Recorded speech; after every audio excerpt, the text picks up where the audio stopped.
Okay, if you're in this video, it means you have just watched part one of ACEs, Adverse Childhood Experiences, learning module.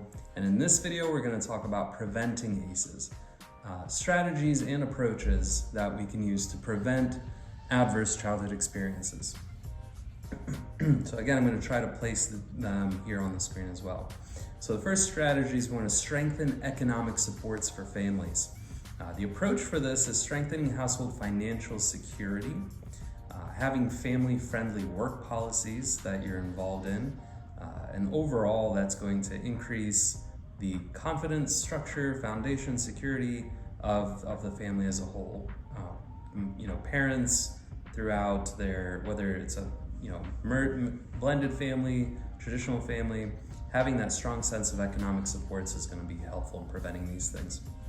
The next strategy, promote social norms that protect against violence and adversity. To do this, we can use public education campaigns, legislative approaches to reduce corporal punishment, bystander approaches, men and boys as allies in prevention, really teaching a mentorship model of safety, especially when it comes to physical harm. Any sort of approach, whether through politics, legislation, education, different communities that you're in, the culture, the language that you're using, really instilling, promoting these social norms that protect against violence. And there's a difference between violence and aggression, and I know that's kind of a touchy subject in regards to this topic, but the idea of being passionate or aggression versus being violent and deathly, oftentimes it's a hard line to see, or it's a difficult, vague line to see for our society. The next strategy, ensuring a strong start for children. And the approach there is early childhood home visitation, having this idea of being able to be around one another, other family members in an enriching environment. High quality childcare, knowing that you trust the person that you're leaving your child with. Preschool enrichment with family engagement, really having a sense of connectivity between the education system and your family, meaning that in any sort of way, your values aren't broken down, they're actually molded and enriched through the education system as well. So teaching skills is the next one, social emotional learning for our children. This idea of safe dating and healthy relationship skill programs. Oftentimes it seems like there's a younger and younger age bracket for dating or courting, and really finding a healthy setup for what that means with healthy boundaries for the society that we're in. And lastly, parenting skills and family relationship approaches, using every moment to use your skills as a parent to help your child grow in the environment that they're in. The family relationship model, the idea that we're a family unit together. It's not just us and you, but it's collectively all of us experiencing different things together. Using those opportunities or different opportunities that may come about as teaching modules in a sense.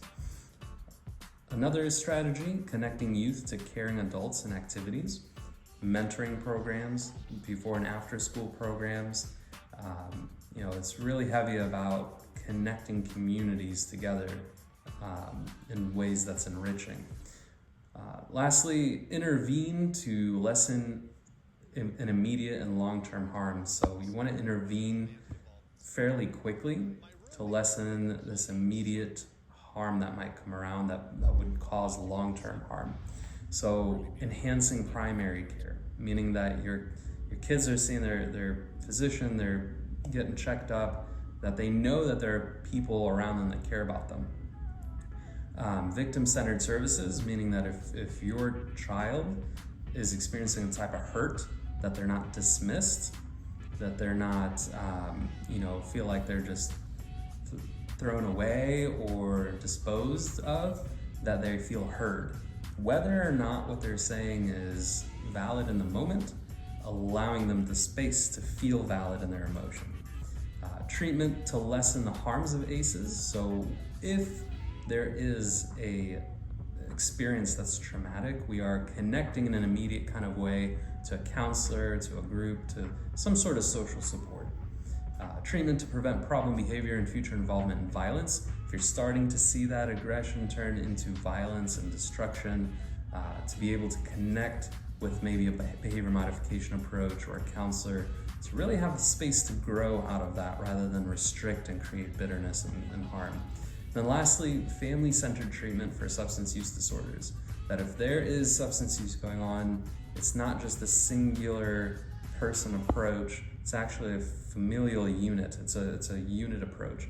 It's impacting their world, meaning their family, their mind, their family, and also their community, people around them, their peers, their teachers, etc. It's impacting their microcosm of the global community just in their backyard. So family-centered treatment. We're connecting with you, we're connecting with your family, we're connecting with everyone that's important to you. Maybe not so much peers in that kind of boundary, but the world that you exist in is getting care. So those are ways that you can prevent ACEs between those age ranges. Thanks so much for watching.